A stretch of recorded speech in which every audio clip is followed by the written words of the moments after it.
Stella Tours. Tur Anda terpercaya, mengesankan. Stella Tours. Tur Anda semakin indah, menyenangkan. Berbagi kisah bersama Stella Tours. Stella Tours dari Stella Warta Wisata berpengalaman lebih dari 30 tahun membawa Anda pada perjalanan ziarah dan rohani yang sangat indah dan berkesan. Stella Tours melayani lebih sungguh, melangkah lebih jauh. Stella Tours. Tur Anda semakin indah, menyenangkan.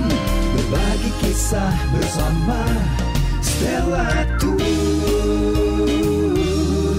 Hubungi 021 8779 4878 atau www.stellatours.com.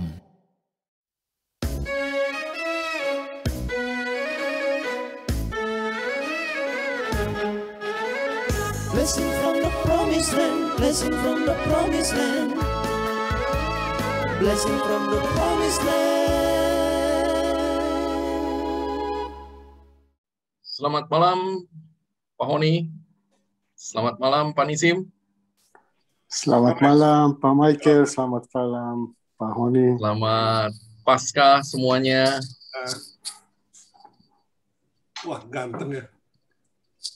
Harley Man. Halo Pak. Pak Nisim, bagaimana perkembangan situasi di Israel? Sudah vaksin Puji semua? Hampir semua ya. Hampir semua ya. Ya. Ya, apakah setelah vaksin kemudian dites untuk antibodinya sudah terbentuk atau belum, Pak? Belum, Pak. Belum ya.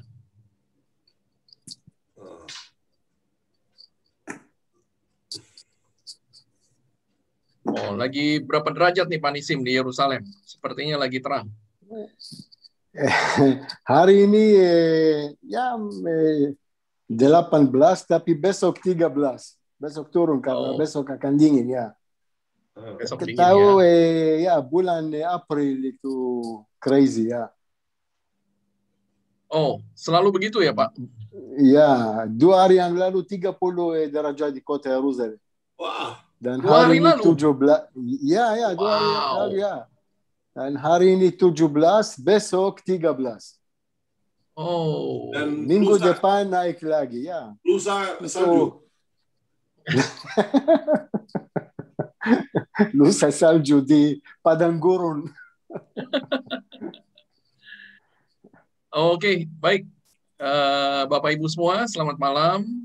Selamat datang di acara kita Blessing from the Promised Land. Ini adalah pertemuan kita yang ke-19, Pak Nisim. 19 ya. 19, ya. Dan kita bersyukur kita boleh bertemu lagi, berjumpa lagi bersama juga Pak Pendeta Honi dan Pak Nisim yang ada di Yerusalem.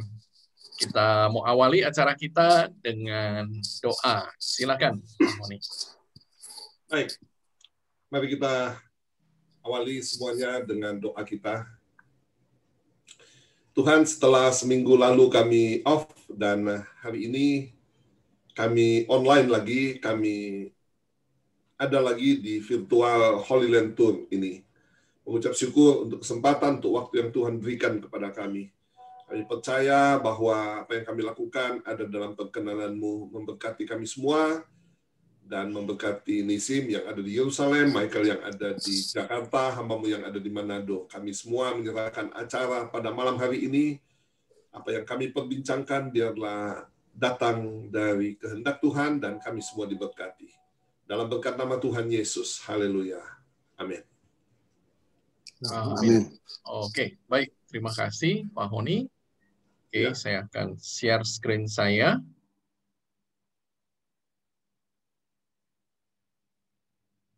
Baik, Bapak Ibu, sekali lagi selamat datang di acara kita Blessing from the Promised Land.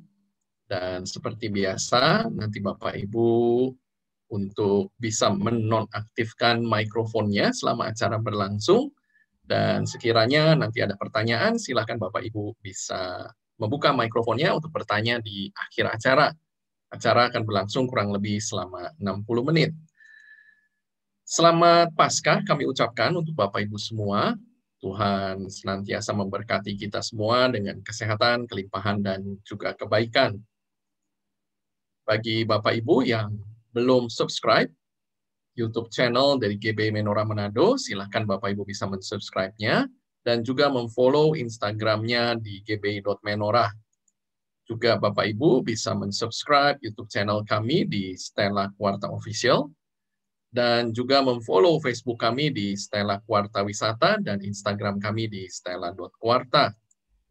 Bagi Bapak Ibu yang belum pernah mengirimkan pesan WhatsApp kepada kami, silakan Bapak Ibu bisa kirimkan supaya kami tetap bisa mengupdate Bapak Ibu semua untuk acara-acara menarik dari kami. Kami sudah membuat rekapitulasi Bapak Ibu dari semua acara Blessing from the Promised Land yang pernah kita buat, mulai dari Kairo, ya, kita sudah di pertemuan yang ke-19 hari ini di Kapernaum seri yang kedua dan Gerasa. Jadi bagi Bapak Ibu yang memerlukan daftar ini, boleh kirim pesan WhatsApp ke nomor kami di 0818-783-552, supaya Bapak Ibu ada daftarnya ya, dan nanti bisa melihat ulang semuanya di YouTube channel kami di Stella Kuarta Official.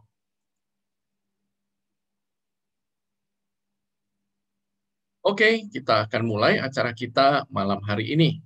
Ya, 2 minggu yang lalu, Bapak Ibu, kita sudah juga pergi ke Kapernaum. Dan kita sudah melihat bagaimana kota kuno Kapernaum, penggalian arkeologi yang ada di sana, dan juga mendengar kisah-kisah yang terjadi di Kapernaum yang berhubungan tentunya dengan kehidupan Yesus dan para murid saat itu. Malam hari ini, Bapak Ibu, karena Kapernaum itu bahkan disebut sampai the town of Jesus, karena begitu banyak mujizat yang dilakukan Yesus di sana, maka kita kembali lagi ke Kapernaum. Ya, nanti saya akan singkat saja mereview sedikit apa yang sudah disampaikan di 2 minggu yang lalu. Ya, mungkin bagi Bapak Ibu yang malam hari ini hadir dan tidak hadir 2 minggu yang lalu, juga bisa nanti melihatnya lagi di YouTube channel Stella Kuarta Official. Kemudian kita juga akan pergi ke tempat yang lain pada malam hari ini, yaitu sebuah tempat yang namanya Gerasa. Jadi Bapak Ibu, ini adalah 2 tempat yang akan kita kunjungi secara virtual malam hari ini. Kalau kita lihat di layar, Bapak Ibu, kita lihat kota Kapernaum dan kota Gerasa, atau sekarang disebut sebagai kursi. Ya, kursi, seperti kita menyebut bangku tempat kita duduk, ya, juga menyebut kursi, karena kursi ini Bapak Ibu adalah asal katanya dari bahasa Arab, ya, dan di dalam bahasa Indonesia kita juga mengambil banyak sekali kata-kata dari bahasa Arab dan juga tentunya bahasa-bahasa lain yang ada di dunia. Kalau kita berjalan dari kota Tiberias, ya, kurang lebih kita memerlukan waktu sekitar 20 menit untuk sampai di Kapernaum. Kapernaum sendiri terletak kurang lebih di dekat ujung bagian utara dari Danau Tiberias atau Danau Galilea. Demikian juga kursi, Bapak Ibu. Tetapi kursi ada di sisi sebelah timur, sementara Kapernaum ada di sisi sebelah barat. Di layar Bapak Ibu, ya, ini juga sudah saya tampilkan di 2 minggu yang lalu, tetapi baik kalau mungkin saya tampilkan lagi. Ya, ini adalah semua tempat-tempat yang berhubungan dengan kisah Yesus Kristus di sekitar Danau Galilea. Ya, jadi kisah-kisah yang tertulis di dalam Alkitab, Bapak Ibu, semuanya itu tercatat dan masih ada tempat-tempat yang berhubungan dengan kisah-kisah tersebut. Ya, kita sudah pergi contohnya ke Tabgha, ya, tempat penggandaan roti dan ikan. Kemudian kita juga sudah pergi minggu yang lalu, ya, ke Kapernaum, 2 minggu yang lalu ke Kapernaum. Kemudian juga sudah saya tampilkan sedikit slide dari Korazim, Betsaida, ya, dan juga tempat-tempat yang lain ya, salah satunya juga Magdala ya. Magdala itu adalah rumah dari Maria Magdalena ya, lokasinya juga ada di sekitar Danau Tiberias ini. Kita sekarang kembali ke Kapernaum ya, karena kita sudah juga melihat tempat ini 2 minggu yang lalu, jadi ya kita review saja sedikit ya, nanti mungkin Pak Nisim atau Pak Honi silahkan kalau ada yang ingin ditambahkan. Kita lihat Bapak Ibu foto udara dari kota kuno Kapernaum atau penggalian arkeologi yang ada di Kapernaum ya. Kita lihat bahwa Kapernaum sendiri juga letaknya ada di tepi pantai.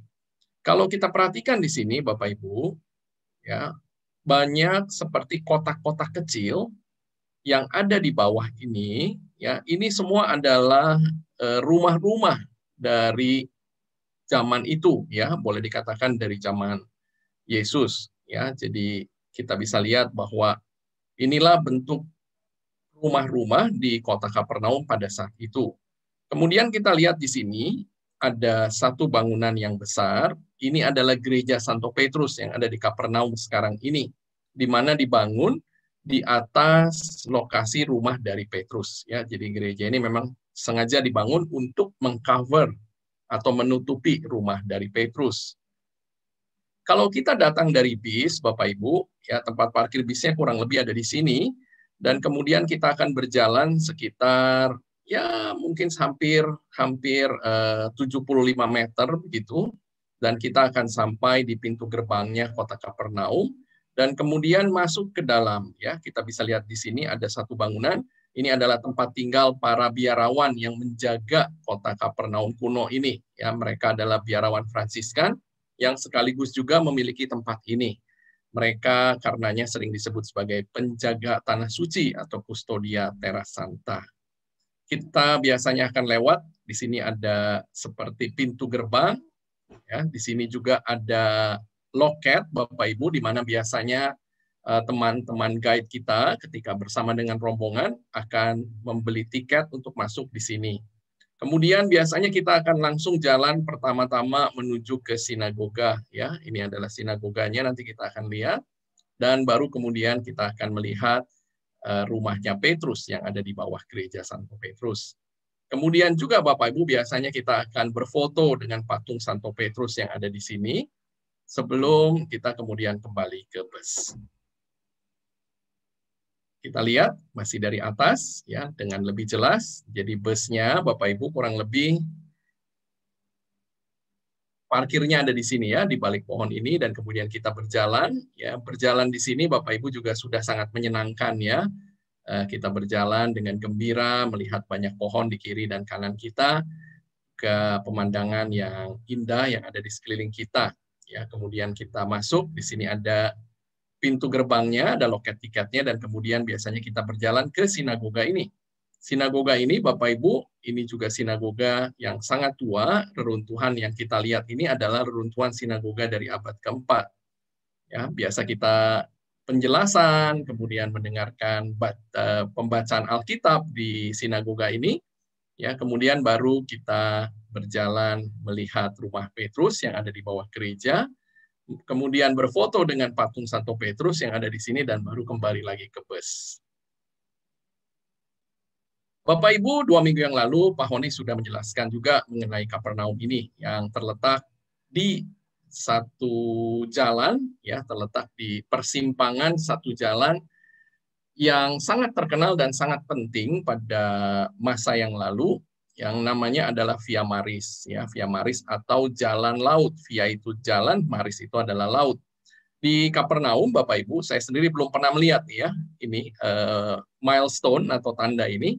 Nanti kalau saya datang lagi, ya Tuhan berkenan segera kita bisa ke sana, bisa bersiara lagi. Saya mau cari nih fotonya ada di benda ini ada di mana ya. Pak Nisim pernah lihat Pak Nisim? Jangan lupa ajak Ibu Wahyu. Ibu Wahyu. Siapa? No, yo pedulu Pak, yo pedulu. Iya. Pak Nisim pernah lihat? Pak Nisim ini ada di mana? Ya Pak, saya pernah lihat ya. Itu Via Maris karena Kapernaum terletak di Jalan Via Maris, jalan laut. Nanti saya jelaskan. Ya. Iya. Oke. Nah, ini adalah Via Maris ya, Bapak Ibu, menghubungkan dua, boleh dikatakan negara yang besar pada saat itu, yaitu Mesir, ya, kemudian yang ada di selatan dan Syria yang ada di utara, ya, dan juga sampai ke Irak sana. Dan kita lihat bahwa jalan ini dinamakan jalan laut karena memang jalannya itu ada di tepi laut, ya. Kita lihat selalu ada di tepi laut.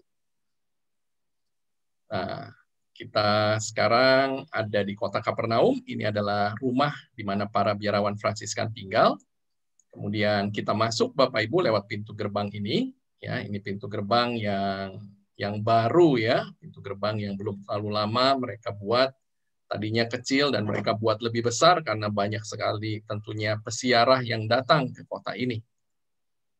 Kita melihat gereja Santo Petrus, ya, bentuknya unik, Bapak Ibu, dibuat melayang, ya, melayang. Kenapa? Karena mau menunjukkan rumah Petrus yang ada di bawahnya. Gereja Santo Petrus, Bapak Ibu, yang ada di Kapernaum, ini gereja pertama yang ada di sini dibangun pada abad ke-5 di zaman Bizantium.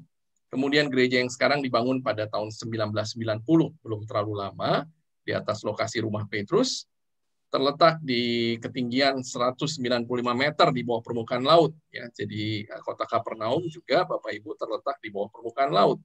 Kemudian dianggap sebagai gereja pertama di dunia. Ya, karena memang persekutuan yang pertama boleh dikatakan tentunya terjadi juga di tempat ini. Ya, arsitek, Bapak Ibu, yang membuat gereja yang sekarang namanya Ildo Aveta. Dan sekarang ini gereja dan kompleks ziarah atau penggalian arkeologi Kapernaum ini dipelihara oleh biarawan Fransiskan. Kita lihat dari lebih dekat, Bapak Ibu, ya, bentuk gerejanya dari samping. Biasanya kita akan melihat rumah Petrus dari sisi ini, ya. Kita akan masuk lewat pagar ini dan melihat dari sisi sebelah kiri kalau kita menghadap ke arah gereja. Nah, Bapak Ibu bisa lihat di bawah ada bangunan yang bentuknya segi 8. Ini bentuknya segi 8, ya. Dan bentuk ini tentunya ketika para arkeolog melakukan penggalian di tempat ini, jadi yang melakukan penggalian di tempat ini adalah para arkeolog Fransiskan sendiri. Mereka menemukan ada satu bangunan yang besar yang bentuknya segi 8. Dan segi 8 ini, Bapak Ibu, adalah khas bentuk dari gereja pada zaman Bizantium. Karena itu mereka tahu, ya, kalau dulu ini adalah sebuah gereja. Nah, ini adalah foto udara sebelum gereja Santo Petrus dibangun di atasnya, gereja yang baru. Ya, kita bisa lihat bahwa gerejanya cukup besar dan terdiri dari beberapa dinding, Bapak Ibu, yang semua bentuknya adalah segi 8. Ya, itu adalah khas sekali semua bangunan dari zaman Bizantium. Kita lihat dari arah sinagoga ke arah gereja ini, ya. Di sini kita bisa lihat tadi kotak-kotak kecil yang kita lihat dari udara, itu adalah rumah-rumah ini, Bapak Ibu, ya. Rumahnya kecil-kecil juga. Nah, kita masuk ke dalam gereja, kita naik ke atas, dan dari kaca inilah, Bapak Ibu, kita bisa melihat pemandangan yang sama seperti foto udara yang sebelumnya tadi. Ya, ini kita lihat lagi reruntuhan rumah-rumah yang ada di kota Kapernaum. Di Kapernaum, Bapak Ibu, pada zaman Yesus ada sebuah sinagoga, ya, dan di gambar ini adalah gambar artis, Bapak Ibu, dari bagaimana bentuk sinagoga dari abad yang keempat, ya, Bapak Ibu. Sinagoga yang batunya berwarna putih, yang biasanya juga kita akan tentunya pasti kunjungi ketika kita akan ada di kota Kapernaum ini. Kita bisa lihat bahwa sinagoga ini terdiri dari 2 lantai, Bapak Ibu. Ya, kita masih bisa lihat ada 2 seperti bagian ruangan yang masih ada di sini. Ya, ada ruangan yang sebelah kiri, ada terdiri dari 2 lantai, dan di sebelah kanan terdiri dari 1 lantai. Kita masih bisa lihat di sini semua pilar-pilar yang menyangga lantai yang kedua. Biasanya di dalam sinagoga, di dalam tradisi ibadah orang Yahudi, ya, wanita-wanita akan berada di atas dan pria yang berada di lantai bawah. Di sini, Bapak Ibu, dari samping ya, kita bisa lihat bahwa sinagoga yang berwarna putih batunya ini yang berasal dari abad keempat ya, tertulis di sini the late 4th century AD ya, white synagogue, sinagoga yang berwarna putih itu built upon the remains of the synagogue of Jesus ya, jadi dibangun di atas dari sinagoga yang berasal dari zaman Yesus. Jadi kalau Bapak Ibu perhatikan di sini seperti ada fondasinya yang batunya berwarna hitam. Nah, inilah fondasi dari sinagoga yang berasal dari zaman Yesus. Sementara yang di atas ini adalah dari abad keempat akhir. Oke, baik Bapak Ibu, itu dari kota Kapernaum. Sekarang sebelum Pak Honi akan menceritakan satu kisah yang sangat menarik dari Kapernaum ini, Pak Nisim mungkin ingin menyampaikan sesuatu. Silakan, Pak. Ya, shalom Bapak Ibu, Kapernaum atau Desa Nahum atau Kampung Nahum yang terletak di Jalan Via Maris, jalan yang mulai dari Mesir di selatan sampai Mesopotamia di utara Bapak Ibu, daerah Irak. Dan di Jalan Via Maris Bapak Ibu ada berapa tempat yang orang bayar pajak. Salah satu tempat yang orang bayar pajak dekat Kapernaum, karena itu Kapernaum kota kaya Bapak Ibu. Karena orang bayar pajak yang mau jalan lewat sana Bapak Ibu. Apalagi sinagoga. Tadi Pak Michael bicara tentang sinagoga. Tapi bagaimana Bapak Ibu, kita tahu sinagoga yang ada di Kapernaum itu sinagoga. Ada apa di situ? Tidak ada bintang Daud, tidak ada tulisan bahasa Ibrani, hanya tulisan di dalam bahasa Yunani Bapak Ibu. So dari mana kita tahu ini sinagoga? Sinagoga Bapak Ibu, kalau ada tempat duduk sebelah kanan dan sebelah kiri, pasti sinagoga. Oke, karena di sinagoga Yahudi Bapak Ibu, ya sinagoga harus Yahudi, orang duduk di sebelah kanan dan sebelah kiri, dan di depan Bapak Ibu ada lemari kitab Taurat. Setiap sinagoga ada lemari kitab Taurat, di dalam lemari ada kitab Taurat yang orang Yahudi baca hari Sabtu, hari Senin, dan hari Kamis. So pasti sinagoga di Kapernaum itu sinagoga dari abad keempat. Di bawah ada sinagoga dari abad pertama dari zaman Yesus. Dan Kapernaum Bapak Ibu, tempat hanya informasi ya, kalau di musim panas ini tempat yang paling panas di sekitar Danau Galilea. Paling panas Bapak Ibu. Kenapa? Karena batu vulkano, ada di situ batu vulkano yang warna hitam. Karena itu Bapak Ibu terlalu panas di Kapernaum. Kapernaum kota kaya juga Bapak Ibu, karena zaman dulu kalau orang tinggal di gua-gua, di Kapernaum orang tinggal di rumah-rumah. Tadi kita lihat rumah, walaupun rumah kecil tapi masih rumah Bapak Ibu. Itu karena juga tanah di situ tanah subur dan ada Danau Galilea. Danau Galilea ada banyak ikan Bapak Ibu. Dan jalan Via Maris yang orang bayar pajak, karena itu Kapernaum kota kaya zaman dulu Bapak Ibu. Dan kota Kapernaum kota besar Bapak Ibu, yang mulai dari tempat parkir bis, ya kalau 70-80 meter dari situ sampai pintu masuk kota Kapernaum Bapak Ibu. Kota Yesus, namanya kota Yesus, tempat di mana Tuhan Yesus melakukan banyak mujizat. Seperti Yesus menyembuhkan ibu mertua Petrus, dan Yesus menyembuhkan anak perempuan Yairus. Yairus dia kepala sinagoga, dan mujizat-mujizat lain di sekitar Danau Galilea. So ini Kapernaum Bapak Ibu, itu kota yang atau tempat yang penting untuk Kristen, karena ini tempat pertama setelah Yesus meninggalkan kota Nazaret, dia pergi ke kota Kapernaum, dia tinggal di situ Bapak Ibu, dan melakukan banyak mujizat di Kapernaum. Ya, silakan. Iya, oke, thank you Pak Nisim. Saya ingat satu waktu bulan Agustus saya datang di Kapernaum, dan 48 atau 50 derajat Pak Nisim waktu itu. Ya, sering ya, kalau di bulan bulan Juli Bapak Ibu, bulan Juli juga. Juni, Juli, Agustus sering 45 derajat, 47, 50 juga. Ya, karena batu volcano Bapak Ibu. Ya, kalau pegang di batu volcano panas ya. Dan lebih enak setelah makan siang. Tidur. Setelah makan siang mau ke Kapernaum, saya mau mati. Tidak bisa, saya turun dari bis Bapak Ibu, ada AC ya. Saya turun dari bis kalau saya bawa grup 30 orang, saya mulai jalan, oke? Mulai jalan, setelah 20-30 meter saya di belakang, ada mungkin 2 atau 3 orang. Semua kembali ke bis karena panas. Ya, Kapernaum. Jadi ya.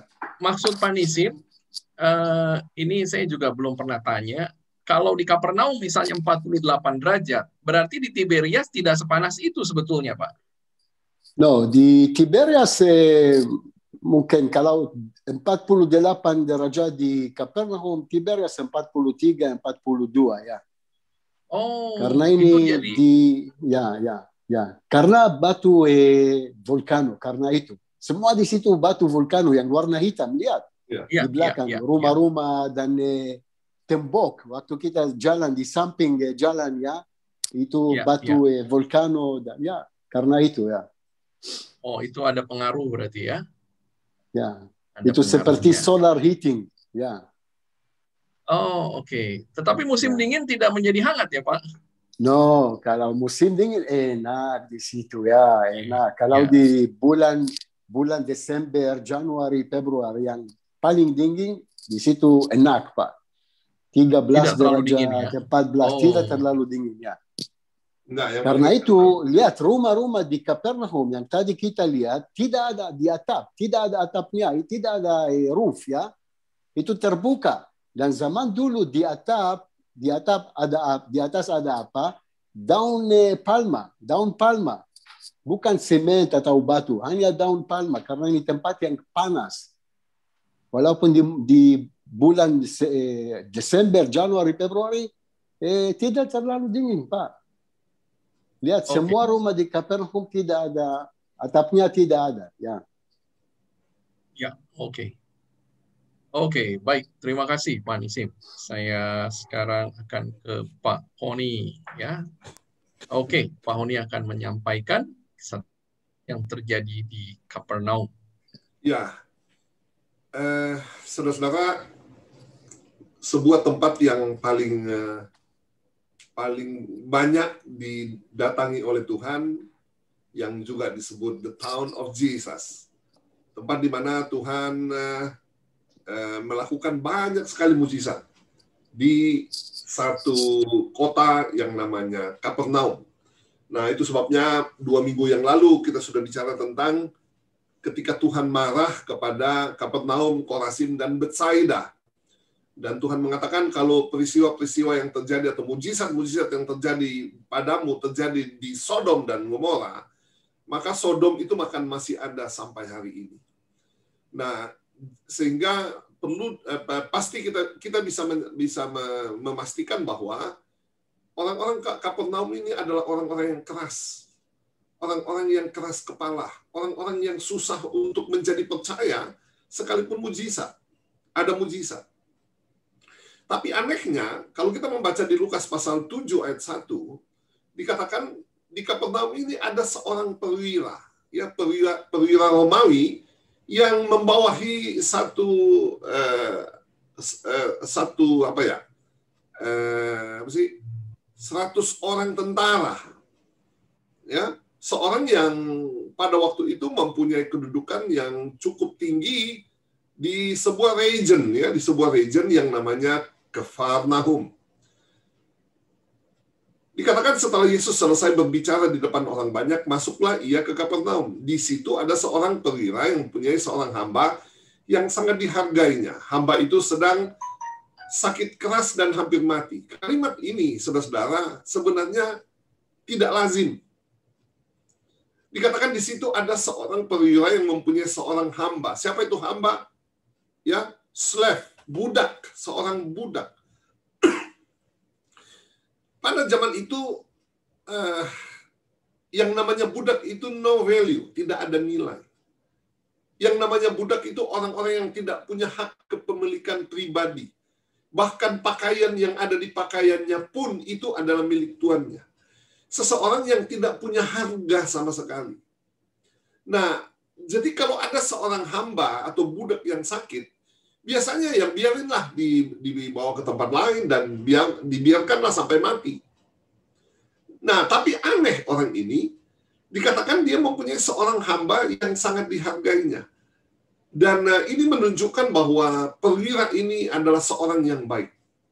Ya, seorang yang baik, yang memiliki sesuatu yang tidak dipunyai oleh para perwira-perwira yang ada pada waktu itu. Dikatakan ketika perwira itu mendengar tentang Yesus, ia menyuruh beberapa orang tua Yahudi kepadanya untuk meminta supaya ia datang dan menyembuhkan hambanya. Ketika perwira ini mendengar tentang Yesus, Bapak Ibu, ini Injil. Ya, inilah Injil. Inilah yang dibutuhkan dunia saat ini, yaitu mendengarkan tentang Yesus.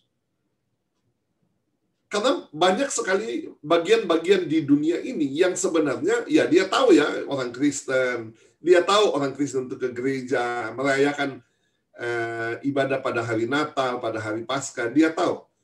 Tapi sebenarnya inti daripada Injil mereka tidak tahu. Mereka tidak tahu yang namanya belas kasihan, mereka tidak tahu yang namanya pengampunan, mereka tidak tahu yang namanya tampar pipi kiri, kasih pipi kanan. Mereka tidak tahu kalau ada orang yang mengambil baju, serahkan jubahmu.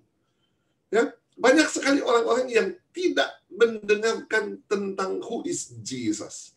Siapakah Tuhan Yesus itu yang adalah Tuhan yang mau datang untuk mencari dan menyelamatkan yang hilang. Nah, oleh sebab itu, saudara-saudara, bahwa kita perlu memperkatakan kepada dunia tentang Yesus. Dimulai dari mana? Dimulai dari perilaku hidup kita sehari-hari. Ya, ketika kita mengampuni orang lain, ketika kita menolong orang, kita punya belas kasihan kepada orang, maka kita sedang mendemonstrasikan nama Yesus yang ada di dalam kehidupan kita. Nah, ayat yang keempat. Mereka datang kepada Yesus dengan sangat mereka minta pertolongannya, katanya, ia layak engkau tolong. Terus. Sebab ia mengasihi bangsa kita dan dialah yang menanggung pembangunan rumah ibadat kami. Hal yang aneh yang kedua, saudara-saudara, tentang perwira ini adalah ia mengasihi orang Yahudi. Pada waktu itu orang-orang Romawi, ya, orang-orang Romawi yang menjajah daerah Timur Tengah, ya, sampai ke tanah Kanaan, adalah orang-orang yang sangat memandang rendah orang-orang lokal. Ya, mereka tidak kenal yang namanya kasih. Kalau kita belajar kisah Rasul tentang kekristenan, ya, tentang kekristenan, kemudian kita belajar sejarah gereja. Selama hampir 300 tahun, orang-orang Kristen itu dikejar, diburu, ya, dianiaya, disula, digantung di jalan-jalan, disiram lilin, dinyalakan untuk menjadi obor. Ya, jadi orang-orang Romawi pada zaman itu, orang-orang yang sangat-sangat kejam. Ya, kalau kita lihat film ini, The Passion, ya, The Passion of Christ. Bagaimana ekspresi daripada tentara-tentara Romawi yang mencambuk pemeran Tuhan Yesus, saudara-saudara, itu sebuah gambaran bagaimana mereka amat sangat kejam. Ya, kalau saudara punya kesempatan bisa nonton film ini, Paul the Apostle atau Rasul Paulus. Saudara, baik ya, itu film itu baik untuk dinonton. Saudara-saudara, bagaimana orang-orang Romawi itu amat sangat sewenang-wenang, ya, sewenang-wenang itu kata lebih baik, kepada orang-orang lokal, orang-orang Yahudi. Tapi aneh satu orang ini. Dikatakan ayat yang kelima, sebab ia mengasihi bangsa kita dan dialah yang menanggung pembangunan rumah ibadat kami. Ayat yang ke-6. Lalu Yesus pergi bersama-sama dengan mereka. Saya percaya saudara-saudara, kenapa Yesus mau pergi? Ya, kenapa Yesus mau pergi? Ada sesuatu yang dia tahu tentang perwira ini. Ya, saya ingat cerita tentang ini, perempuan Syro-Fenisia, perempuan Kanaan, ya, perempuan Kanaan yang dikatakan Yesus itu berangkat ke daerah Sidon. Ya, di Matius pasal 15 ayat yang ke-21, Yesus menyingkir ke Tirus dan Sidon. Loh, kenapa Yesus itu menyingkir? Ada yang mengatakan begini, karena Herodes sedang arogansinya sedang sampai kepada puncaknya, karena dia baru saja membunuh Yohanes Pembaptis, memenggal kepalanya oleh karena permintaan Herodias, ya, dan menaruhnya di atas nampan, gitu ya. Saudara-saudara, nah ada yang mengatakan bahwa Yesus menyingkir ke Tirus Sidon di utara karena dia takut kepada Yohanes Pembaptis. Bukan. Tuhan itu pergi ke utara karena dia mau menyelamatkan seorang anak perempuan Kanaan yang sedang dirasuk oleh setan. Yesus pergi ke Tirus Sidon di daerah utara, luar negeri kalau kita sekarang. Ya. Jadi kalau Yesus, kenapa Yesus itu mau pergi ke Tirus Sidon yang ada di utara? Karena perempuan ini memiliki iman yang luar biasa. Ya, pada waktu itu dia ikut Yesus berteriak-teriak. Para muridnya mengatakan, usir perempuan itu, dia mengikuti kita dengan berteriak-teriak. Lalu Tuhan menghampiri dan bilang begini, kamu mau apa? Dia bilang, tolonglah sembuhkan anakku yang kerasukan setan. Tuhan bilang begini, tidak pantas mengambil roti dan memberikannya kepada anjing. Ya.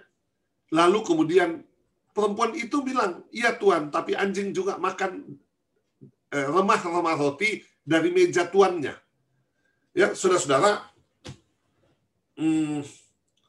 ketika Tuhan melihat iman itu, maka hatinya tergerak oleh belas kasihan. Dan Tuhan bilang begini, besar imanmu ibu, jadilah seperti yang engkau kehendaki, dan anaknya menjadi sembuh. Saudara kasih dalam Tuhan, itu sebabnya Tuhan mau menghampiri, mau datang kepada perwira ini, karena saya percaya Tuhan sudah tahu bahwa perwira ini memiliki iman yang besar. Ayat 6. Lalu Yesus pergi bersama-sama dengan mereka. Ketika ia tidak jauh lagi dari rumah perwira itu menyuruh sahabat-sahabatnya mengatakan kepadanya, Tuhan, janganlah bersusah-susah, sebab aku ini tidak layak menerima Tuhan di dalam rumahmu. Wow. Hal yang ketiga yang luar biasa dari perwira ini adalah kerendahan hatinya. Saya percaya dia memiliki rumah yang besar. Karena dia perwira. Ya, anak buahnya, seluruh tentara Romawi yang ada di region itu adalah anak buahnya. Tapi dia bilang, aku tidak layak. Bapak Ibu, seringkali Tuhan itu tidak melakukan apa-apa di dalam hidup kita karena arogansi, karena kesombongan kita. Ya, tetapi kerendahan hati itu sangat diperhatikan oleh Tuhan. Sebab itu aku juga menganggap diriku tidak layak untuk datang kepadamu, tetapi katakan saja sepatah kata, maka hambaku itu akan sembuh. Bagaimana mungkin, saudara-saudara, seorang perwira Romawi mempercayai perkataan Yesus? Apa itu perkataan Yesus? Firman. Ya, firman. Bagaimana mungkin seorang perwira Romawi bisa mempercayai sabda Allah? Tetapi kehebatan yang berikutnya dari orang ini, dia mempercayai sabda. Dia mempercayai firman. Katakan saja sepatah kata, maka hambaku itu akan sembuh. Ya, dan klik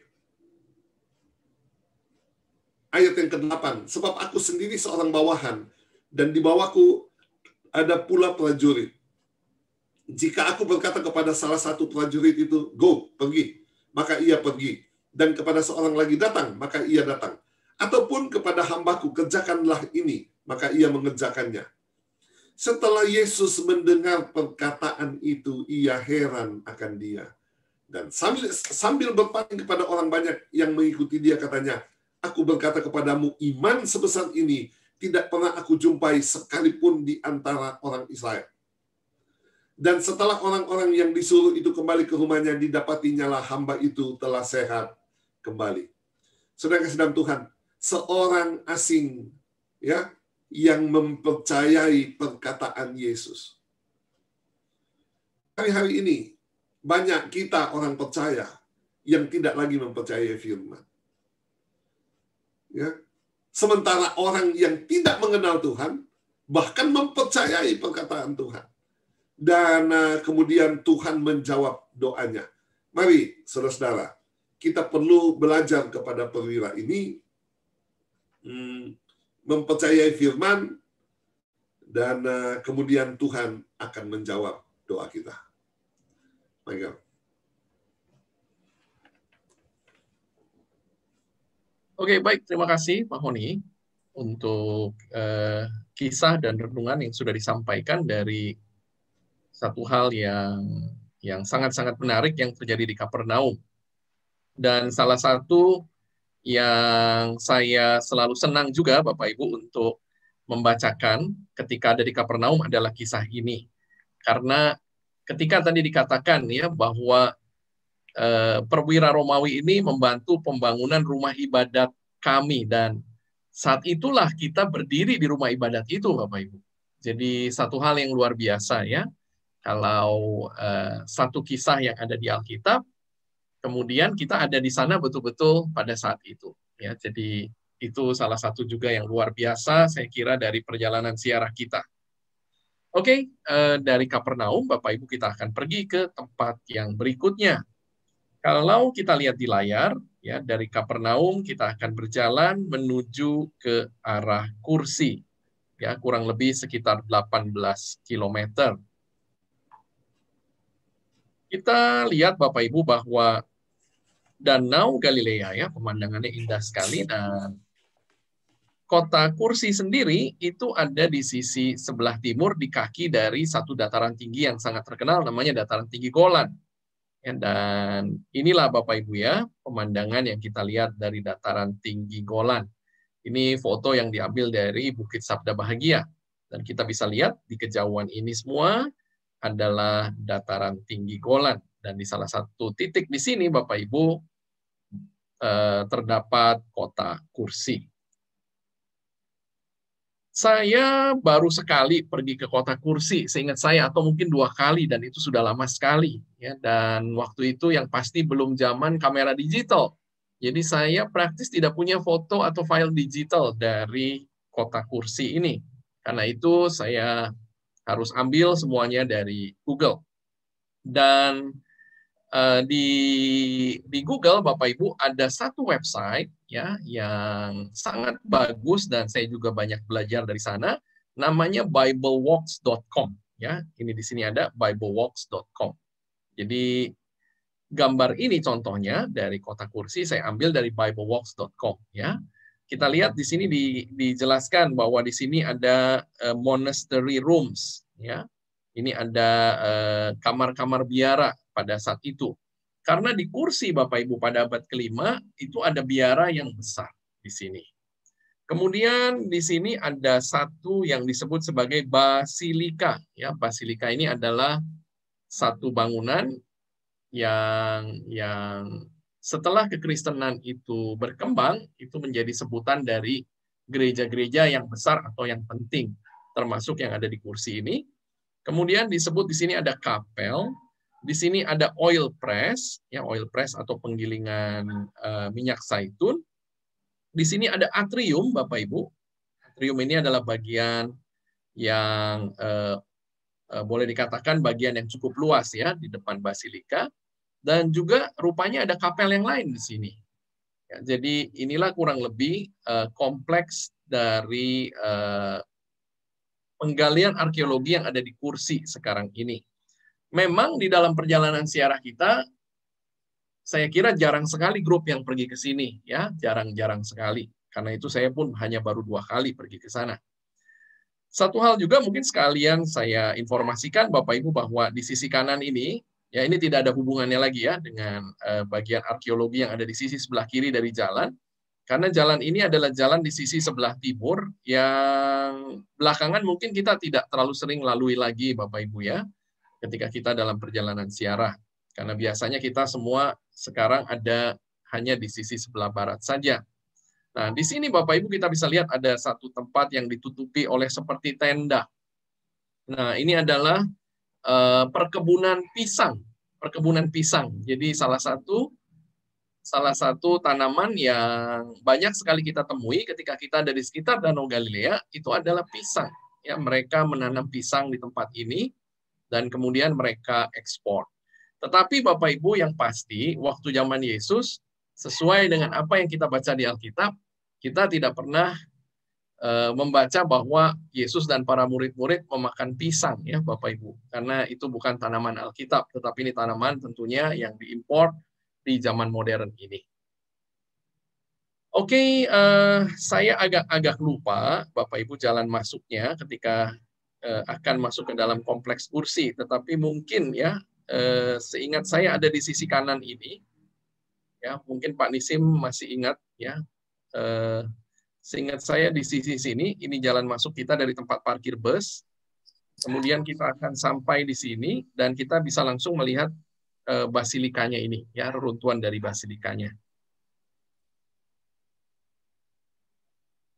Nah, ini kita lihat Bapak Ibu bahwa reruntuhan dari basilika ini dan juga biara yang ada di kursi ini itu persis ada di salah satu bagian masih dari dataran tinggi Golan ya. Dan kita bisa lihat juga di sini ada bangunan juga Bapak Ibu. Biasanya kalau kita naik bus ya kita tidak selalu turun di sini. Ya kalau masuk ke sini pun harus bayar karena ini Taman Nasional sekarang ini. Nah, kita masih bisa lihat ini ya, biasanya ada bangunan juga yang seperti juga di Kapernaum itu dibangun dengan batu basalt yang berwarna kehitaman ini. Ya, ini ada kapel lagi di atas. Kemudian kita masuk Bapak Ibu ya lewat jalan yang bentuknya seperti ini masih asli. Ya, jalan yang ini, kemudian kita akan sampai di satu pelataran tadi yang disebut sebagai atrium. Ya, kemudian kita bisa melihat, nah di sini adalah bagian utama dari basilika. Ya, ini adalah bagian utama dari gereja di abad ke-5. Jadi baru di abad ke-5 Bapak Ibu ada gereja yang dibangun di sini dan kisahnya tentunya nanti Pak Honi akan jelaskan yang terjadi di tempat ini. Nah, dari abad ke-5, banyak sekali rupanya orang-orang Kristen yang tinggal di sini. Kemudian tahun 614, Bapak Ibu, seperti yang kita sudah dengar berulang kali, ada orang-orang Persia yang datang ke Tanah Perjanjian dan kemudian menghancurkan, boleh dikatakan seluruh gereja di Tanah Perjanjian, kecuali gereja di Bethlehem. Termasuk juga karena itu yang hancur adalah gereja di kursi ini. Ya, bahkan kalau saya baca dari Bible Walks, itu dikatakan di dalam penggalian arkeologi mereka banyak menemukan artefak-artefak atau peninggalan Persia di sini. Ya, saya nanti mesti cari lagi gambar-gambarnya, tetapi dikatakan demikian.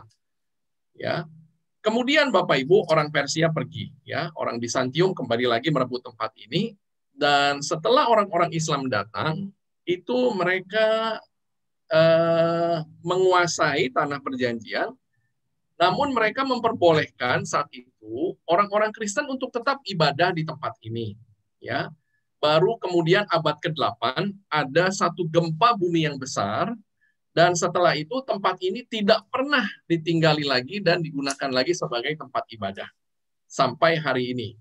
Penggalian arkeologi ini Bapak Ibu baru dilakukan kira-kira tahun 1970-an. Ya, jadi setelah tentunya di zaman Israel modern, ada penggalian arkeologi di tempat ini yang menemukan seperti yang kita lihat di gambar-gambar ini. Ya, ini kita masih bisa lihat mosaik-mosaik yang ada.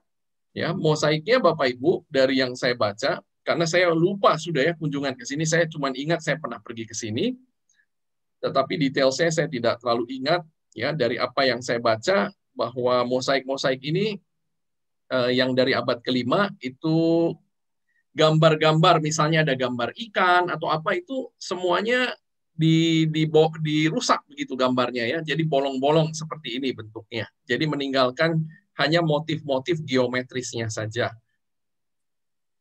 Ya, ini kemudian ada kapel juga Bapak Ibu di bagian sebelah kanan ya, dan di dalam kapel ini juga ada altarnya. Kemudian di sini juga ada tempat baptisan. Ya, jadi batu ini Bapak Ibu yang ada lubangnya ini ukurannya kurang lebih 1 kali 1,5 meter ya, dan rupanya ini waktu zaman kekristenan tumbuh begitu luar biasa, banyak sekali orang-orang yang mau dibaptis ya, karena itu mereka hampir di seluruh tempat mereka bangun baptisan seperti ini untuk mengakomodasi orang-orang yang ingin dibaptis pada saat itu yang datang berbondong-bondong.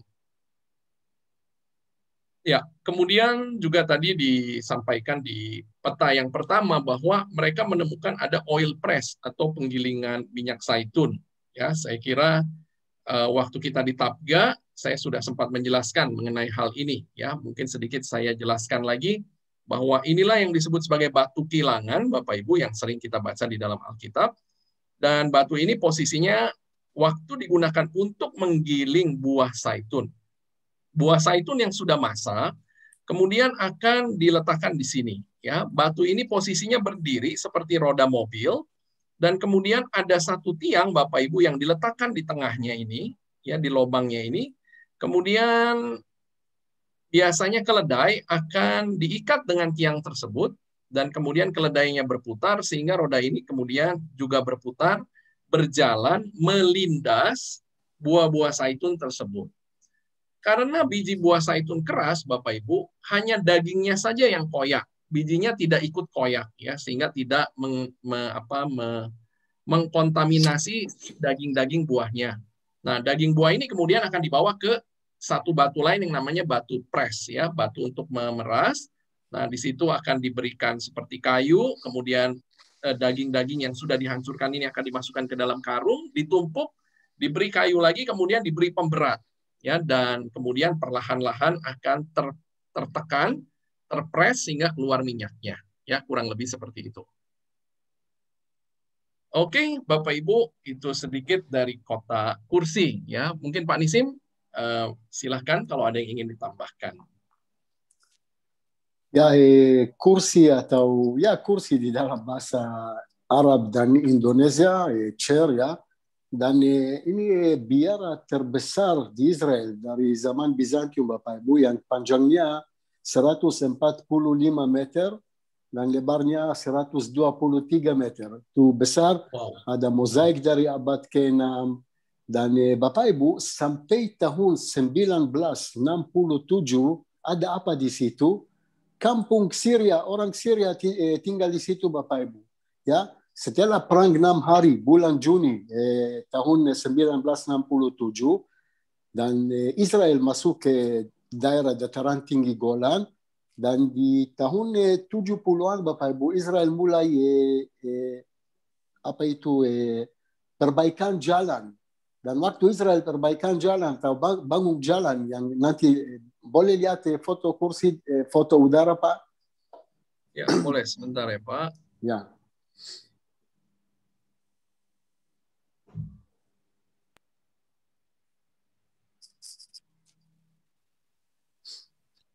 Ini Pak. Ya ini. So ini jalan Bapak Ibu. Jalan ini sampai tahun 67 ada di Syria. Dan setelah perang 67 atau perang 6 hari Bapak Ibu, Israel masuk ke sini dan Israel bangun jalan baru. Waktu Israel perbaikan atau bangun jalan baru, Israel temukan tempat ini Bapak Ibu, kursi. Dan kursi Bapak Ibu atau ya chair, itu gereja atau biara dari abad kelima, biara yang terbesar yang terletak di kaki dataran tinggi Golan. Oke, so ini tempat di mana nanti Pak Pendeta Honi akan bicara tentang mujizat dilakukan oleh Tuhan Yesus ya dengan babi-babi yang lain. Tapi Bapak Ibu, tempat ini jarang yang grup Indonesia datang ke sini karena tidak ada banyak waktu ya.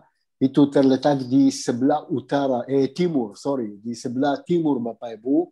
Dan kalau dari Tiberias ke sana lumayan jauh dan selalu ada macet dan ya.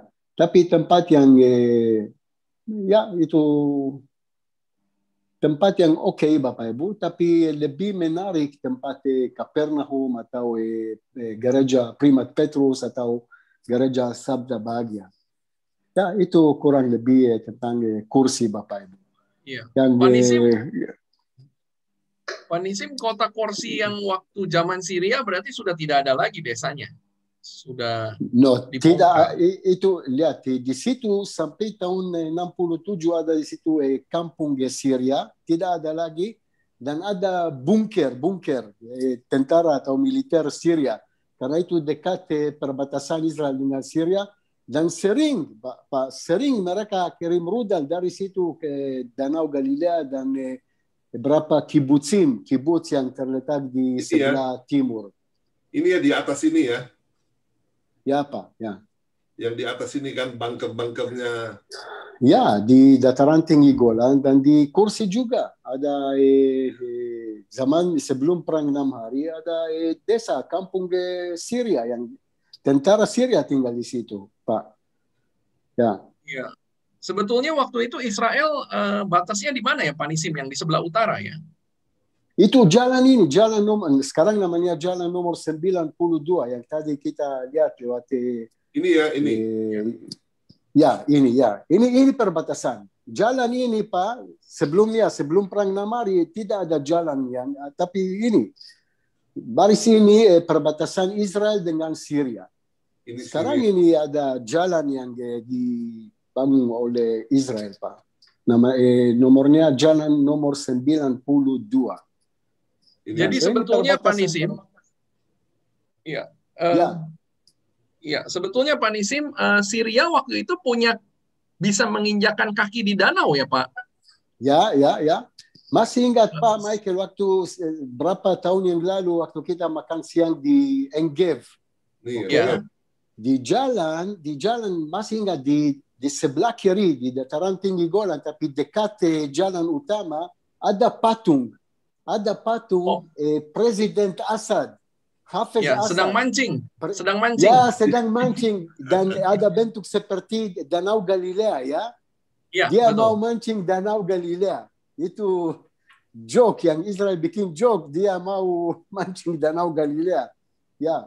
So dan sampai perang 6 hari ya, bulan Juni tahun 67 tentara atau militer Syria ada di situ di dekat jalan nomor 92 karena itu perbatasan Israel dengan Syria.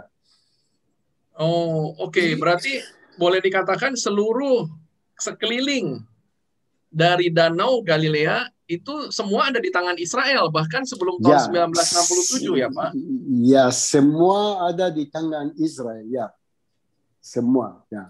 Oh, jadi Syria tidak punya pantai sama sekali ya? Ya, Syria tidak punya pantai, ya. Tapi mereka mau mancing Danau Galilea. Ya. Tapi puji Tuhan mereka tidak ini masih sukses. Michael masih ingat nih gambar ini. Oh ya, ini Engev kan? Itu kandang sapi, Pak. Ini kandang sapi. Sapi merah. Sapi merah belum ada. Lembu merah ya, Pak? Ya. Lembu merah belum ada. Ya. So ini Danau Galilea yang air tawar ya. Danau Galilea. Atau Danau Tiberias ya. Atau Kinneret bahasa Ibrani. Iya, oke. Sekarang saya share lagi. Kita akan dengar Bapak Ibu apa yang terjadi di tempat ini ya, satu kisah juga yang sangat-sangat menarik. Silakan Pak Honi. Ya, sebelum kita bicara ini dikatakan tahun 1969 Israel membangun jalan yang tadi. Nah, ada seorang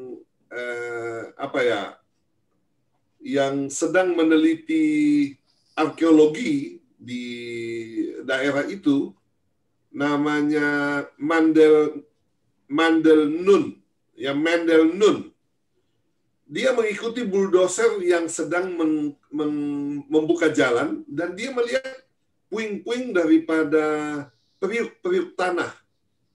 Dan dia bilang, tunggu, berhenti sebentar. Dan dia laporkan itu ke Department of Antiquities, Departemen Purbakala, dan ternyata ya ketika diteliti itu adalah benda-benda dari abad mula-mula. Ya, dari abad mula-mula. Akhirnya jalan itu dibelokkan dan kemudian tempat itu menjadi taman nasional sampai hari ini. Oke. Nah, cerita tentang Gadara, kalau saudara membaca di Alkitab, ada Gadara, ada Gerasa. Ya, kenapa ada Gadara, ada Gerasa? Ya, nanti di kesempatan lain kita cerita, tetapi Gadara itu seperti Bandung, Gerasa itu seperti Jawa Barat. Ya, jadi ada yang mengatakan Gadara, ada yang mengatakan Gerasa. Nah, di sini dikatakan di Lukas pasal 8 ayat 26, lalu mendaratlah Yesus, ya, mereka mendarat, ya, saudara bisa juga membaca di Markus pasal yang kelima. Mendaratlah Yesus dan murid-muridnya di tanah orang Gerasa yang terletak di seberang Galilea. Setelah Yesus naik ke darat, datanglah seorang laki-laki dari kota itu menemui dia. Orang itu dirasuki oleh setan-setan, dan selama ia tidak berpakaian dan tidak tinggal di dalam rumah, tapi dalam pekuburan. Kalau kita membaca di Injil Markus pasal yang kelima, saudara-saudara, di situ dikatakan bahwa orang itu selalu diikat dengan rantai.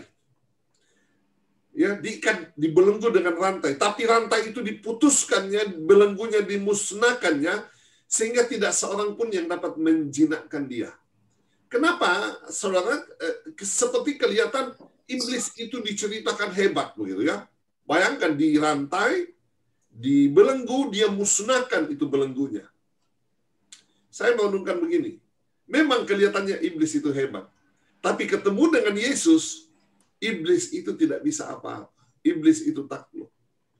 Ayat yang ke-28. Ketika ia melihat Yesus berteriak, ia berteriak lalu tersungkur di hadapannya dan berkata dengan suara keras, "Apa urusanmu dengan aku, hai Yesus, anak Allah yang maha tinggi?" Wah, ini kalimat menarik loh. Iblis saja kenal Yesus. Oke? Iblis saja kenal Yesus. Banyak kita ini mengenal Yesus. Tapi kalau cuma mengenal, waduh, iblis juga kenal. Aku memohon kepadamu supaya engkau jangan menyiksa aku. 29. Ia berkata demikian sebab Yesus memerintahkan roh jahat dari orang keluar dari orang itu, karena sering roh itu menyeret dia, ya, maka untuk menjaganya ia dirantai. Di sini ada juga kalimatnya. Dirantai dan dibelenggu. Tapi ia memutuskan segala pengikat itu dan ia dihalau oleh setan itu ke tempat-tempat yang sunyi. Ya, saudara-saudara, pekerjaan kegelapan itu seringkali membawa orang ke tempat-tempat yang tidak layak. Tempat yang sunyi ini tempat yang tidak layak huni. Dan Yesus bertanya kepadanya, "Siapakah namamu?" Jawabnya, "Legion." Karena ia kerasukan banyak setan. Ada yang mengatakan 2.000 setan. Ya. Lalu setan-setan itu mohon kepadanya supaya jangan memerintahkan mereka masuk ke dalam jurang maut. Apa maksudnya? Ya, jangan memerintahkan mereka masuk ke dalam jurang maut. Jurang maut ini adalah tempat nanti di mana iblis dan pengikutnya itu akan dihukum selama-lamanya. Tapi memang belum waktunya. Ya, wah, ini cerita tentang kedatangan Tuhan pada kali yang kedua, cerita tentang masa 1000 tahun damai. Lalu iblis itu akan ditangkap dan akan ada kebangkitan yang kedua dan akan dilemparkan ke jurang maut, tempat di mana kematian yang kekal sampai selama-lamanya. Itu cerita lain, saudara ya. Lalu ayat yang ke-32. Adalah di situ sejumlah besar babi sedang mencari makan di lereng gunung. Lalu setan-setan itu meminta kepada Yesus supaya ia memperkenankan mereka masuk ke babi-babi itu. Nanti kita cerita dengan Pak Nisim, kenapa di daerah Israel ada babi? Orang Yahudi tidak makan babi. Ya, Yesus mengabulkan permintaan mereka. Ayat yang ke-33, lalu keluarlah setan-setan itu dari orang itu dan memasuki babi-babi itu. Kawanan babi itu terjun dari tepi jurang ke dalam danau, lalu mati lemas. Setelah penjaga-penjaga babi itu melihat apa yang terjadi, mereka berlari lalu menceritakan hal itu di kota, ya, karena mereka mesti mempertanggungjawabkan ini penjaga-penjaga babi kepada pemilik babi-babi itu. Dan di kampung-kampung sekitarnya, ayat 35.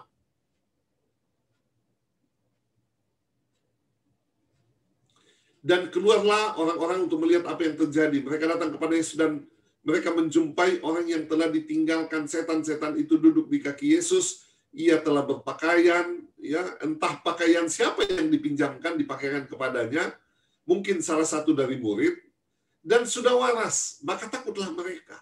Aneh, saudara, orang-orang ini. Ketika orang ini gila, dibelenggu dengan rantai, dengan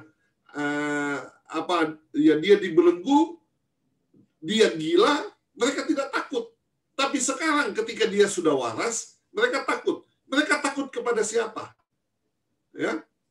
Lalu orang-orang yang telah melihat sendiri hal itu memberitahu kepada mereka bagaimana orang yang dirasuk setan itu telah diselamatkan. Lalu seluruh penduduk daerah Gerasa meminta kepada Yesus supaya meninggalkan mereka sebab mereka sangat ketakutan.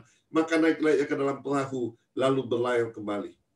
Pelajaran yang kita renungkan dari peristiwa ini, saudara-saudara, ya. Sebentar, ya, pelajaran yang kita renungkan dari tempat ini. Lihat ini. Tuhan itu datang dari seberang hanya untuk ketemu satu orang gila ini. Kenapa Tuhan mau datang dari seberang? Ada panggilan orang yang akan diselamatkan. Ya, hebat sekali. Jadi Tuhan ini memperhatikan satu orang, Tuhan memperhatikan juga banyak orang. Nah, tapi anehnya sekali lagi bahwa orang-orang yang ada di Gerasa ini sangat ketakutan. Ketakutan akan apa? Ya, apakah ketakutan kepada Tuhan atau ketakutan kepada roh-roh jahat ini? Ya, saudara-saudara yang kasih dalam Tuhan, bahwa yang Tuhan mau adalah kita harus takut ketika setan itu tidak keluar dari dalam hidup kita. Ketika kita mabuk tetap memabuk, kalau kita melakukan hal yang jahat kita tetap melakukan hal yang jahat, maka kita harus takut.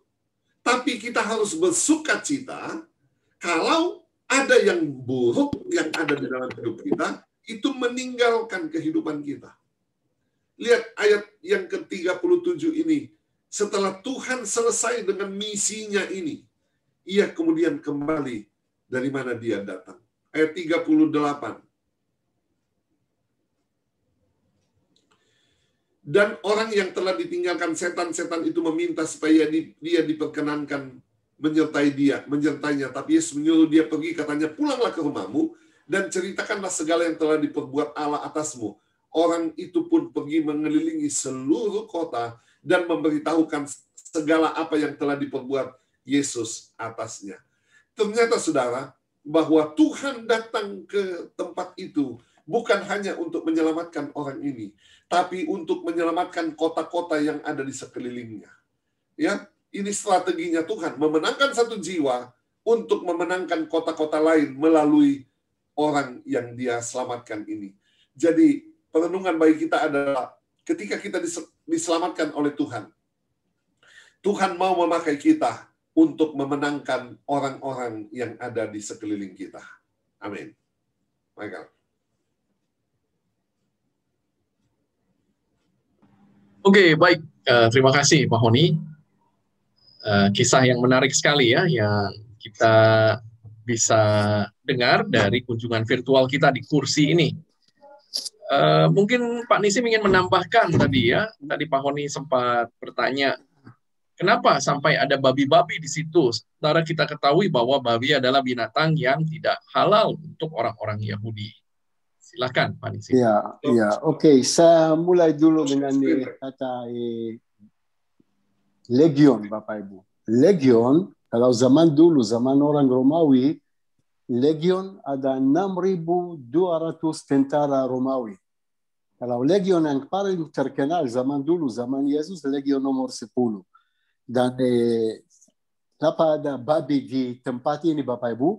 Di kitab Talmud, nama Gerasa ada 4 kali. Dan kitab Talmud mengatakan Gerasa atau Karkush di dalam bahasa Ibrani ini tempat orang berhala. Okay? Itu kitab Talmud mengatakan Gerasa itu tempat orang berhala. Dan tidak terlalu jauh dari situ di pantai Danau Galilea, kurang lebih 100 meter dari kursi, ada ketemu sisa tempat yang besar yang ada kemungkinan itu sinagoga dari zaman dulu, Bapak Ibu. Okay? Tapi kenapa ada babi di tempat orang Yahudi? Kitab Talmud mengatakan itu bukan orang Yahudi, orang berhala yang tinggal di situ. Dan jangan lupa, Bapak Ibu, zaman dulu, zaman Yesus, siapa ada di sini? Yahudi dan Romawi. Okay? Romawi masih ada di sini, Bapak Ibu. Romawi masuk ke sini tahun 63 sebelum Masehi, dan mereka tinggal di sini sampai abad ke-7, sampai tahun 638. Kalau Yesus pernah ke Gerasa, kurang lebih tahun 30 ya, sesudah Masehi, masih ada Romawi di situ. Dan Romawi mereka orang berhala, Bapak Ibu. Ya, sampai abad ke-4, orang Romawi mereka orang berhala. Abad ke-4 atau tahun 312, Konstantinus Agung, dia yang bilang, agama Kristen boleh.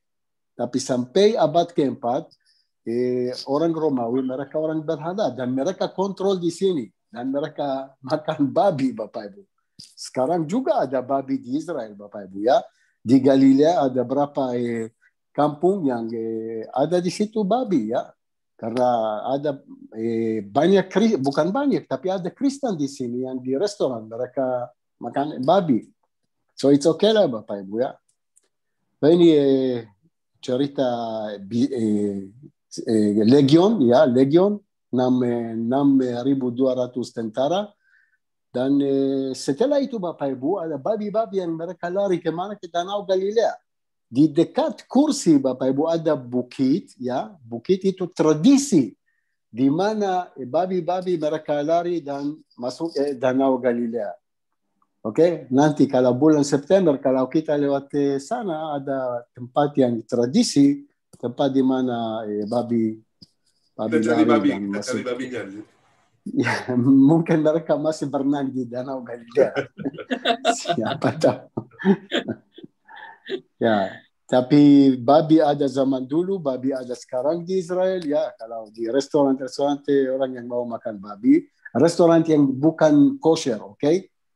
Restoran yang ada babi, Bapak Ibu. Ya. Dan ulang lagi, Bapak Ibu, kitab Talmud itu dari tahun 490 sesudah Masehi, yang Talmud Yerusalmi namanya, dari kota Tiberias. Dia mengatakan Gerasa atau kursi itu tempat orang berhala. Ya. Pagan, ya. Bapak Ibu, pagan. Ya. Pagan, ya. Pagan, penyembah berhala. Pagan, ya. Ya. Kalau kata kursi sendiri, kenapa bisa sampai tempat itu diberi nama kursi, Manisim? Karena kapel yang di atas, ada di luar kursi, ada bukit kecil, ada di atas itu mirip seperti kursi, Pak. Nanti bulan September kalau kita lihat sana itu mirip kursi, bentuk kursi. Ya, saya ingat ya bentuknya. Ya, karena itu namanya kursi ya. Bahasa Ibrani kursi kise. Kise. Ya, kise ya. Kursi kise ya mirip ya. Ya, oke. Oh itu ya, kenapa mereka kemudian sebut sebagai kursi ya? Ya. Oke. Ya menarik ya, memang kisah ini ya. Bagaimana legionnya itu minta supaya boleh masuk nggak ke babi-babi gitu ya? Kenapa mesti babi? Dan, apalagi ya, sorry. Legion nomor 10 zaman dulu itu legion elite, oke? Legion Romawi legion elite, dan dia tinggal di kota Yerusalem zaman Yesus dijatuhi hukuman mati, Bapak Ibu. Dan simbol legion 10 itu apa? Babi. Babi. Ya, simbolnya babi ya. Simbol, cari nanti di Google, lihat Frantesis namanya. Frantesis dan simbolnya babi. Ya, legion nomor 10. Zaman dulu simbolnya babi, ya. Dan Ya. bahasa dan nomor 10 di Latin itu X, ya. X, Ya, ya. ya. Di dekat kota Yerusalem ada desa Muslim Arab namanya Bet Iksa, rumah Iksa. Iksa datang dari mana? X. Itu tempat di mana Legion nomor 10 tinggal dekat kota Yerusalem. Bet Iksa, seperti Bet itu rumah, Iksa itu X, 10. Tempat ya. Bet Iksa itu tidak terlalu jauh dari makam Nabi Samuel. Makam Nabi Samuel, by the way, Bapak Ibu, ini tempat pertama yang orang atau tentara perang salib mereka masuk kota Yerusalem. Dari situ pertama kali mereka melihat kota Yerusalem. Dari makam Di mana Nabi itu, Pak Nisim? Samuel. Itu di Makam Nabi Samuel. Makam Nabi Samuel dekat daerah namanya Ramot. Rama, tahu Nabi Samuel asal dari mana? Dari Rama.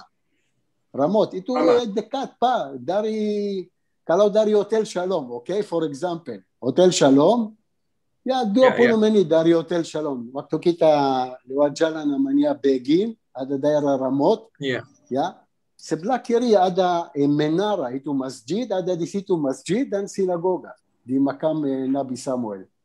Sinagoga dan masjid. Ya. Dan ini tempat di mana tentara perang salib pertama kali melihat kota Yerusalem bulan Juli tahun 1099. Ini makam otentik, Pak. Ya, makam otentik, Pak. Ya. Nabi Samuel, ya. Dan terletak di Ramot karena Alkitab mengatakan Nabi Samuel dari Rama. Ya, Rama atau Ramot, ya. Kalau Legion nomor 10 yang mengepung Masada ya, Pak Nisim? Flavius Silva. Ya, Flavius Silva nomor 10 dan Legion nomor 6 juga. Ya. Flavius Silva, ya. Ini ya. Mana, Pak? 7 ini. Legion 10, no, ini 7, bukan. Ini bukan babi, Pak. Ini ya? Bukan. 10. Legio X itu 10. Equestris. Fratensis, ya. Itu Pak, yang merah Pak Honi, yang di atas Pak tadi. Ke atas lagi. Itu Pak, ya. Yang mana Pak? Ya, ini. Iya. Fratensis itu namanya. Legio 10, ya, babi dan Fratensis namanya, ya. Jadi sebetulnya ada hubungan dari kisah ini dengan keberadaan Legion 10 ini ya, Pak? Ya. So ini Legion zaman dulu, zaman Romawi, Legion nomor 1, maksud saya bukan nomor 10, tapi nomor 1 the best, elite. The best, Legion elite. Legion elite. Zaman dulu, zaman Romawi, Legion nomor 10. Fratensis, ya, yang simbolnya babi. Dan Legion zaman dulu ada 6.200 tentara. Iya. Legion. Oke. Ya, menarik sekali ya. Saya baru tahu itu, Pak Nizim. Jadi ada hubungannya rupanya. Kenapa babi ya? Kenapa minta masuk ke babi-babi itu dan tetapi sebetulnya permukaan danau pada saat itu kurang lebih dengan permukaan sekarang sama atau lebih? No, lebih dekat ya. Karena Danau Galilea turun ya, tahu. Seperti yang saya agak bingung, Pak Nisim, itu kenapa Kapernaum? Kapernaum itu sebetulnya kalau airnya naik banyak bisa tenggelam, Pak. Ya, Kapernaum itu dari abad pertama ya, dan Danau Galilea zaman dulu pasti Danau Galilea itu sampai di mana sekarang ada mungkin gereja Santo Petrus ya. Oke. Ya. Seperti sekarang Danau Galilea naik ya. Jadi gereja Primat Petrus airnya sampai tangga batu yang waktu kita turun ya. Dari gereja ada tangga batu yang turun ke pantai ya. Kurang lebih pada zaman Yesus di situ juga, Pak Nisim ya? Ya, kurang lebih ya. Kurang lebih ya. Okay. Jadi air itu tidak berubah ya? Ketinggiannya mungkin dalamnya danau itu yang Michael. Dalamnya Ya, itu yang berubah. Ya, Kedalamannya. Karena tertimbun debu gitu kan? Ini sedimentasi namanya ya. Ya, Sedimentasi dari aliran. Ya. Hmm. Tetapi ya berarti permukaan danaunya pada zaman ini pun itu bisa menyamai permukaan pada zaman Yesus. Karena lokasi-lokasi tempat yang biasa kita datangi itu kan tidak tenggelam, tetap di situ gitu. Ya. Cuma bedanya Petrus bisa jalan di atas air, kamu nggak bisa. itu. Iya. Jadi kalau ada joke yang bilang kalau kita makan babi, setan mestinya takut ya.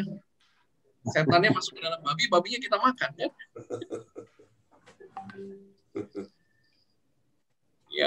Ya menarik ya kisah. Walaupun kita jarang ke sana Bapak Ibu, tetapi kisah di Gerasa ini memang menarik karena menunjukkan bahwa waktu zaman Yesus itu Yesus tidak hanya datang buat orang Yahudi ya, tetapi juga dia datang untuk orang-orang non-Yahudi. Bahkan sampai susah-susah menyeberang dengan perahu ke seberang, ya, ke luar negeri, boleh dikatakan bukan tempatnya begitu. Tapi dia tidak tinggal di sana, kemudian kembali lagi, ya. Ya, menarik. Ya, Pak Nisim bagaimana? Apakah ada wacana bulan Juni-Juli sepertinya akan dibuka untuk wisatawan yang sudah vaksin, Pak? Ya, semoga ya, Pak. Dan lihat, minggu depan pasti ada kabar. Tapi saya belum tahu kabar apa. Apakah orang grup sudah mulai datang ke sini atau boleh datang ke sini atau belum. Tapi minggu depan saya akan kabari Anda, Pak. Pak Honi dan Michael, ya. Ya. Thank you, Pak. Berita sekarang itu adalah boleh masuk ke Israel karantina 14 hari. Ya. Setelah pulang ke Indonesia karantina 5 hari. Jadi karantinanya saja 19 hari. Ya, tapi saya bilang minggu depan ada kabar, Pak. Mungkin yang sudah divaksin, oke, bisa masuk tanpa karantina, Pak. Ya. Dan dia vaksin Sinovac boleh ya? Vaksin Sinovac masih diperiksa di sini, Pak. Ya. Oh. Israel belum bilang no way, tapi masih dicek. Ya. Ya. Doakan bisa Pak Honi bisa datang ke sini tanggal 10 Mei. No way. No way, ya. No way. Ya. Saya telepon Maher. Bagaimana dengan COVID? Dia bilang, saya kena COVID bulan 12. Oh ya? Lalu bagaimana dengan penduduk Bethlehem? Dia bilang, saya kira semua sudah kena COVID. Oh ya? Nah, tapi saya tanya vaksin bagaimana? Dia bilang sudah 35.000 orang di Bethlehem yang sudah divaksin dari 40.000. So, itu vaksin dari Israel, ya? Ya, vaksin dari Israel. Good enough. Ya. Oke. Puji Tuhan, ya. Tetapi masih ada kasus kah, Pak? COVID masih tetap ada? Ya, masih. Yang kemarin ada 200, ya. 200 itu oke, Pak. Karena bulan yang lalu ada 9.000, 10.000, 8.000 setiap hari. Tapi sekarang Israel karena mayoritas sudah divaksin, ya, bukan semua tapi mayoritas sudah divaksin. Kemarin ada 200 something yang kasus, ya. Mall sudah buka ya, Pak Nisim? Restoran sudah mall boleh sudah makan buka, restoran sudah buka, dan kalau sepak bola boleh sudah 5.000 orang yang masuk stadium, ya. Ya. Okay. Puji Tuhan. Masih harus pakai masker, Pak? Ya, masih harus pakai masker di tempat yang tertutup, ya, seperti ditutup. Tapi di luar dari tanggal 18 April, tempat di luar, tempat yang terbuka, tidak usah, ya, tidak wajib, ya, atau no, ya, tidak wajib, harus pakai masker, tidak wajib, ya. Oke. Good news, Pak, good news. Ya, semoga puji Tuhan, ya. segera Puji Tuhan. semuanya bisa beres, segera berakhir, dan kita bisa lagi bersiarah ke tanah Bulan 9 perjanjian. kita pergi ke Yope. Ya, Yope Jangan dulu. lupa Pak Nisim, ajak saya ke Yope. Ya, oke. Dan Saya Korasin, ajak ya, dan ibu ke Korasin. Yope. Walaupun grup tidak mau, mereka langsung menuju Yerusalem, saya ajak ibu ke Yope. Naik sepeda motornya Pak Nisim ya. Ya, ke rumah Simon Penyamak Huni dan Gereja Santo Petrus. Iya, naik sepeda Dan minum motor. kopi. Ya. Oke. Oke, baik Bapak Ibu, karena sudah hampir jam 8:30 di Jakarta, sudah 9:30 ya, di Manado, kita akan tutup acara kita malam hari ini. Saya izin untuk share screen saya sedikit lagi. Oke, Bapak Ibu, kami merencanakan bersama dengan Pak Honi dan juga Pak Nisim untuk berjalan ke Tanah Perjanjian di bulan September, tanggal 6 sampai 17 September. Dalam 12 hari perjalanan, kita akan mengunjungi Mesir, kita akan ke Kairo, Gunung Sinai, dan Laut Merah. Kemudian di Israel, kita akan ke Laut Mati, Bethlehem, Yerusalem, Nazaret, Kana, dan Tiberias. Dan minggu yang akan datang, Bapak Ibu, kita masih akan bertemu lagi di dalam Blessing from the Promised Land. Dan kita akan pergi ke Banias dan Gunung Hermon. Ya, catat tanggalnya, Kamis tanggal 15 April, jam 7 sampai jam 8 waktu Jakarta. Ya, bagi Bapak Ibu, sekali lagi yang belum follow atau mensubscribe YouTube channel GBI Menora Manado dan juga memfollow Instagramnya di gbi.menora, juga mensubscribe YouTube channel kami di Stella Quarta Official dan memfollow Facebook kami di Stella Quarta Wisata dan Instagram kami di stella.quarta. Ya, Bapak Ibu sekali lagi silahkan bisa melihat seluruh acara-acara Blessing from the Promised Land yang telah kami buat di dalam channel Stella Quarta Official, ya, mulai dari pertemuan pertama di Old Cairo sampai hari ini di Kapernaum seri yang kedua dan juga Gerasa. Bagi Bapak Ibu yang punya begitu banyak file digital, boleh untuk mulai sekarang mencetak lagi, membuat album lagi, karena banyak sekali kisah bahwa orang-orang yang kehilangan momen-momen penting dalam hidup mereka karena mereka hanya mengandalkan file digital. Ya, jadi ternyata filenya rusak, kena virus, hard disknya rusak, sehingga mereka kehilangan momen-momen mereka. Bapak Ibu bisa klik di photobook.id.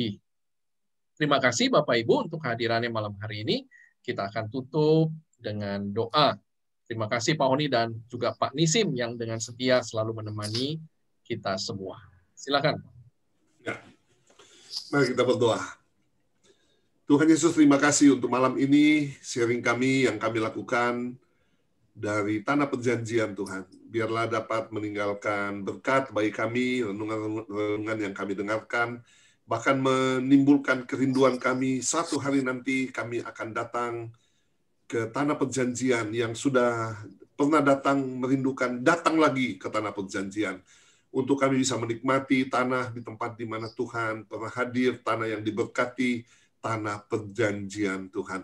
Terima kasih Tuhan, berkati anak-anak-Mu semua, berkati Nisim di Yerusalem, berkati Michael Jakarta. Kami serahkan seluruh hidup kami ke dalam tangan-Mu malam ini. Biarlah kami dapat beristirahat dengan baik. Besok kami bangun dengan tubuh yang sehat, kuat, diberkati oleh Tuhan. Terus kami melepaskan berkat untuk Stella Quarta, Tuhan. Pak Yongki, Engkau terus pulihkan kesehatannya dan seluruh Tuhan, keluarga yang ada diberkati oleh Tuhan. Dalam nama Tuhan Yesus. Haleluya. Amin. Amin. Terima kasih Pak Honi. Terima kasih Pak Nisim. Terima kasih Bapak Ibu semua. Pak Chandra. Sampai jumpa minggu yang akan datang. Aldo, where are you, Aldo? Thank you. Terima kasih Pak Honi. Selamat Paskah Pak Honi. Selamat Pak Paskah. Honi, sebenarnya Ya. saya tadi mau tanya satu hal Pak Honi. Ya. Boleh ya? Itu tiga kota Kapernaum, Korazon dan Bethsaida itu Bethsaida. kota yang mau dikutuk atau Dikutuk, apa oleh kota yang Tuhan? dikutuk. Iya, kenapa Dimarahi Pak sama Tuhan. Honi? Kenapa? Kenapa Pak Honi kok dikutuk? Kenapa? Karena mereka tidak percaya sekalipun mereka melihat mujizat. Mereka Bapak tidak Ibu. percaya kepada Tuhan Yesus sekalipun mereka melihat mujizat seperti itu, mujizat yang sangat banyak. Ya, maka Tuhan bilang kalau peristiwa-peristiwa yang terjadi padamu terjadi di Sodom dan Gomora, maka tentu Sodom itu masih akan ada sampai sekarang. Mereka akan percaya. Kamu ini melihat, tetapi kamu tidak percaya. Jadi kalau sudah melihat, tidak percaya, tidak boleh. Sudah dapat janji mau ke Yope, tidak percaya, tidak boleh. Baik, terima kasih Pak Honi keterangannya. Terima kasih Pak Michael. Terima kasih Bu Wahyu. Ya, Terima kasih, Bu. Bapak Ibu Sampai semua. Thank you Pendeta Honi, Michael, dan Ya, terima terima kasih kasih. semua ya. Ya, Tuhan memberkati. Bapak Ibu, Pak Chandra. Thank you Selamat semua. malam. Terima kasih. Selamat Selamat malam. malam. Selamat malam. Oke, Tuhan berkati. saya Selamat izin. Ya, Selamat malam, Michael. ya. Nah, Pak Malam, Chandra. Pak. Bye-bye. Bye, Bu. Bye-bye. Pak. Bye-bye, Bapak Ibu. Saya end meeting ya, Bapak Ibu semua. Ya. Terima Ya, Pak kasih. Ya. Michael. Thank you, Pak Nisim, Pak Honi. Thank you semua. Thank you, Pak Michael. Thank you. Thank you. Bye.